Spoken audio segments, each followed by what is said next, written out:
पूर्व राष्ट्रपति प्रणब मुखर्जी को हिंदुस्तान का शिखर पुरुष कहा जाता है।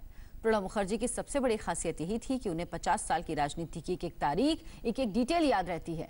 हिंदुस्तान का हर नेता प्रणब दा को इंसाइक्लोपीडिया समझता था। एक ऐसा मौका आया जब इंडिया टीवी के senior executive editor Saurabh Sharma ने प्रणब दा से मुलाकात की और तस्वीरों के साथ प्रणब दा की पूरी जिंदगी के हर किस्से को खुद उन्हीं से सुना।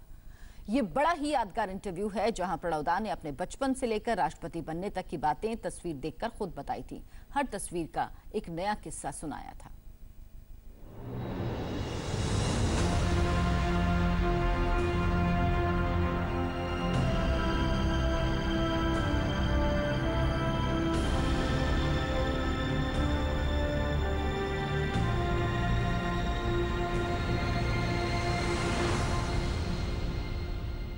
पैंतालीस साल का राजनीतिक जीवन, एक ऐसा व्यक्ति जिसके पास अनुभव का ऐसा खजाना है जिसका सानी इस देश में ढूंढना शायद मुश्किल ही हो। हम बात कर रहे हैं प्रणब मुखर्जी की, जिन्हें लोग कई नामों से बुलाते हैं। मौजूदा सरकार के क्राइसिस मैनेजर कुछ लोग उनको कहते हैं, कुछ लोग उनके बिना सरकार की कल्पना नहीं कर पाते। कुछ लोगों का मानना यह है कि इससे बेहतर राष्ट्रपति देश को मिल नहीं सकता था। जो भी हो, प्रणब मुखर्जी इस देश के अगले राष्ट्रपति बनने जा रहे हैं और इस वक्त हमारे साथ हैं। दादा, बहुत बहुत धन्यवाद आपका, आपने हमको समय दिया। नमस्कार। मैं यहाँ आया तो मुझे तो लगा कि पैकिंग चल रही होगी सब जगह और जाने की तैयारियां हो रही होंगी, तो ये शुरू हो गया है या नहीं? नहीं, अभी नहीं, मैं वेट कर रहा हूँ। इतना एक्टिव आदमी, और राष्ट्रपति भवन को तो कुछ लोग रिटायरमेंट कहते हैं, आप वो सारी एक्टिवनेस छोड़ करके एक आराम की जिंदगी में कैसे होंगे एडजस्ट?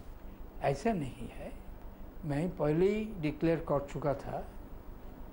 2009 में मैं जब दोबारा लोकसभा से निर्वाचित हुआ था, उसी टाइम में एक इंटरव्यू में कहा, this is my last term, because when 2014 next election will be due, I will be 79.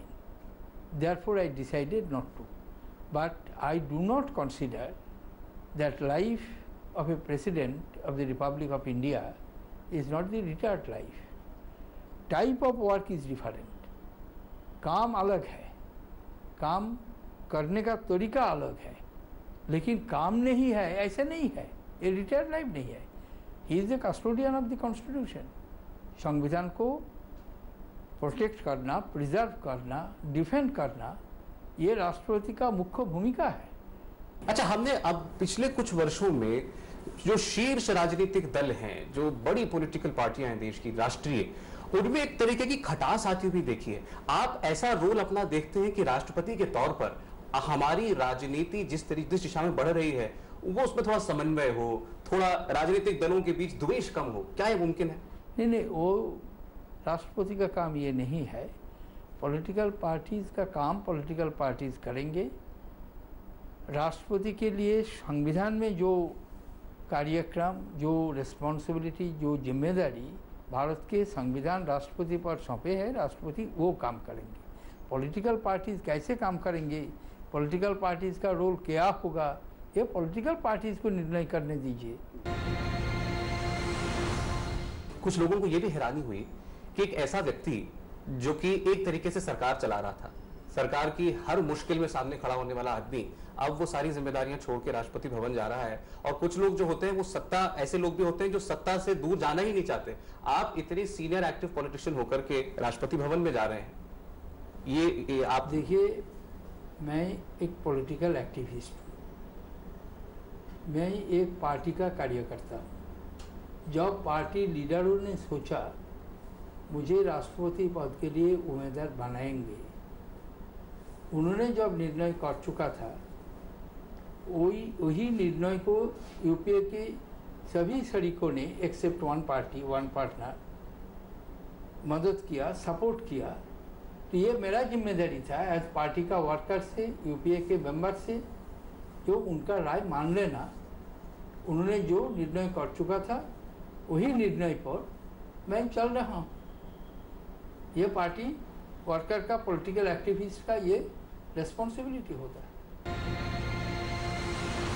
तो कई ऐसी जगह से समर्थन मिला जिससे लोगों को हैरानी हुई। जेडीयू ने आपको समर्थन किया, एनडीए टूट की कगार पर आ गया, शिवसेना ने आपको समर्थन किया। ये वो लोग थे जो कि उम्मीद नहीं कर रहा था।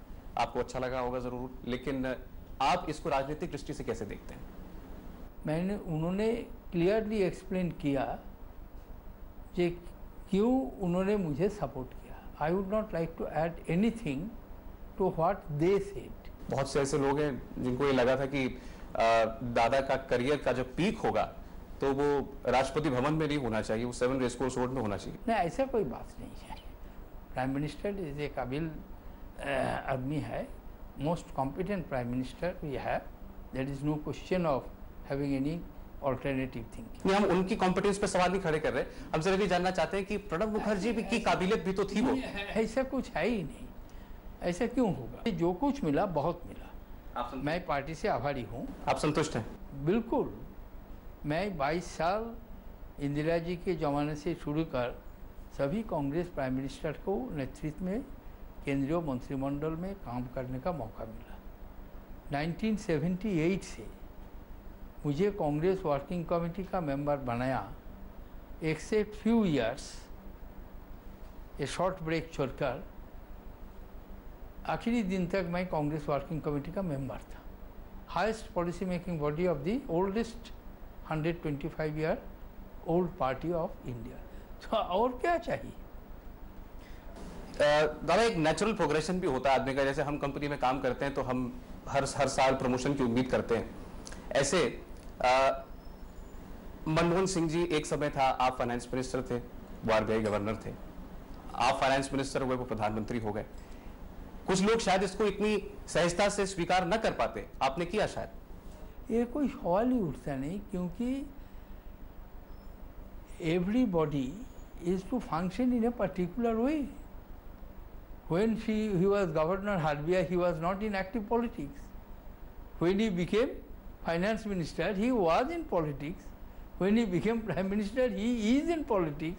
So where are the questions and where are the area of comparison? ये तो comparison between non-comparables.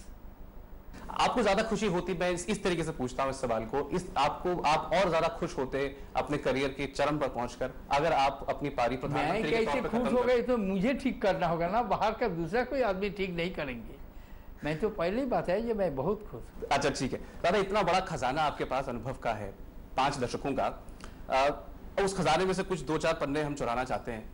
आपके हिसाब से अपने राजनीतिक जीवन में आपने सबसे बेहतर प्रधानमंत्री कौन देखा? ये कंपैरिजन मैं नहीं करूँगा, क्योंकि ये कंपैरिजन करना का मौका अभी नहीं है, क्योंकि मैं सभी प्रधानमंत्री जो कांग्रेस का प्रधानमंत्री थे, मैं तो कोई दूसरा पार्टी का प्रधानमंत्री का नेतृत्व में काम नहीं किया। Each and every prime minister has a specific role to play, Therefore, these are not comparable. दादा, कुछ आपके बारे में जानना चाहते हैं, क्योंकि लोग प्रणब मुखर्जी व्यक्तिगत जीवन में कैसे हैं इसमें बहुत दिलचस्पी है। मैं तो 2-4 बातें जान पाया। आपको टहलना बहुत पसंद है, अब तो वहाँ टहलने के लिए पूरा मुगल गार्डन आपको मिल गया। नहीं, I will walk any place I like. There is no problem. आप क्या करते हैं अपने खाली टाइम में? आपकी शौक क्या है, हॉबीज क्या है आपकी? No, I read. Whenever I get time, I read. Extracting habit is my reading. I prefer reading. कुछ तस्वीरें मैं आपको दिखाना चाहता हूँ। आपके बारे में कुछ तस्वीरें हमने जुटाई थी। आपकी याददाश्त की लोग मिसालें देते हैं कि याददाश्त हो तो प्रणब मुखर्जी जैसी हो। आप मुझे बताइए तस्वीर कब की है? क्या? ये तस्वीर बताइए कब की है? एक तरफ आपके मीरा कुमार है, एक तरफ मनमोहन सिंह जी हैं। वो जब उनको स्पीकर से ले जाना था, हम लोग जब एक तरीका है, जब स्पीकर इलेक्टेड हुआ तो अब leader of the house, prime minister, leader of the opposition Advani ji का मिस हो गया, सो ये लेकर उनका सीट से स्पीकर का सीट तक वो पहुंचाना, ये काम मिस कौन हो गया था उस फोटो में? चलिए ये बताइए, बहुत खूबसूरत आपने पगड़ी बांधी हुई है इसमें। ये तो महाराष्ट्र में अभी का है, ये तो कुछ रोज पहले ही है, 13 तारीख का है। हाँ, ये जो तिथि भी याद है आपको, जगह भी याद है, करंट है। चलिए, इसीलिए याद है। ये वो रूप है जो हम लोगों ने सबसे ज्यादा देखा है आपका, गुस्सा। ये आप सीढ़ियां उतर रहे हैं अपने दफ्तर की और सामने पत्रकार होंगे जरूर, आप थोड़ा सा गुस्से में हैं। नहीं, गुस्से नहीं है, गुस्से हो सकता है, लेकिन sometimes I become angry when I found they are just in the scorching sun, they are waiting. I think it is one such. Exact date I do not remember. ये एक आपका कैरिकेचर बनाया किसी से। लोगों को आजकल कार्टून अपने देखने पसंद नहीं है, मैं नाम नहीं ले रहा हूँ, आपने पढ़ा होगा जरूर। आपको दिक्कत तो नहीं होती अगर आपके कार्टून छपते हैं? Cartoon always there. Cartoon speaks volumes. ये तस्वीर तो खैर ये तो जब वो अनाउंस हुआ तब वो बालू टीआर बालू मुझे एक शॉल दिया, मिसेस गांधी को एक शॉल दिया और प्राइम मिनिस्टर को एक शॉल और मुझे ये भी याद है जबकि उस तरफ जब ये तस्वीर खिंच रही थी तो आप साइड में थे और उसके बाद प्रधानमंत्री ने आपको कहा कि आप बीच में आइए। आपको उस समय आपका ओहदा क्योंकि उनसे ऊपर हो गया। I was on that side. आप इस तरफ थे, राइट साइड में थे आप। उन्होंने कहा बीच में आ जाइए। आपके दफ्तर के अंदर की तस्वीर है। मुझे पता लगा कि आपने एक कोई खास मेज आपको बहुत पसंद थी, पुरानी आपके शायद पुराने कार्यकाल की मेज थी। मेज था, बहुत पुराना था। मैं जब 82 में फिनेंस मिनिस्टर बना तो अब था वो, अभी कहाँ चला गया पता नहीं। मैं सोचा लेकिन वो राष्ट्रपति भवन तो नहीं जाएगी मेज, मिल नहीं पाया। वो बहुत पुराना था। ये आपके साथ? हाँ, प्राइम मिनिस्टर। साल बताइए, साल बताइए। वो तो प्लानिंग है, when we are having the 8th 5-year plan launch. साल बता सकते हैं आप? Perhaps 82, I am sorry, 92. कमाल है आपकी याददाश्त। इसमें ये तो पाइप। कोई नसीहत देना चाहते हैं आप आज नौजवानों को? कोई नसीहत देना चाहते हैं नौजवानों? नहीं भाई, give up smoking. I have given up smoking. Smoking is bad. So if they want to listen to my instructions, I will tell them give up drinking, give up smoking. आपको बहुत साल हो गए पाइप छोड़े हुए? मैं smoke किया 73 से 93, 20 साल। 20 साल, उसके बाद 93 से अब फिर 20 साल हो गए। पहले भी नहीं, 93 का बाद भी नहीं। लेकिन ये तस्वीर बहुत अच्छी है आपकी। ये तस्वीर बताइए। Umpteen number of pictures are with her. It was in 80s or 70s. आपकी मेमोरीज बहुत अच्छी हैं उनके साथ। Perhaps it is in AICC or something like that. और आप बहुत यंग लग रहे हैं इसमें। Of course, I say 1980. What would be my age? वो कह रहे हैं आई विल मिस यू। ये कार्टून बनाया गया है, प्रधानमंत्री कह रहे हैं आई विल मिस यू, और उन प्रधानमंत्री के आसपास लिखा हुआ है स्कैम्स, अलायंस ट्रबल। जब भी उनको जरूरत पड़ी एक आप ही थे, अब आप नहीं होंगे। ये फिर आपकी कोई किताब पढ़ते हुए तस्वीर है। आपका चश्मा पहले बहुत मोटा था, अब पतला हो गया। ये ज्योति बाबू के साथ ये होगा जब प्लान डिस्कशन के लिए कोई पब्लिक फंक्शन के लिए। I think it was some public function. Jyoti Babu was the chief minister. Otherwise how could I. ये तस्वीर जितनी पुरानी भी क्यों ना हो, आज भी बिल्कुल सही है। नहीं, ये प्लानिंग का मुलायम सिंह जी का एक तरीका था। वो जब चीफ मिनिस्टर था, जो प्लानिंग के डिस्कशन के एक रोज पहले नहीं, night before that he used to invite every people in the dinner and with the officers, with the ministers, हम लोग डिस्कशन करते थे। ये उसी टाइम का, उनका उम्र भी बहुत कम था। मेरा भाई ये लगता है 92 और sometimes as finance minister earlier, और आज बट इट इज 92 लगता है प्लानिंग के डिस्कशन के लिए। और आज आप राष्ट्रपति भवन जा रहे हैं तो बहुत बड़ा रोल है इनका।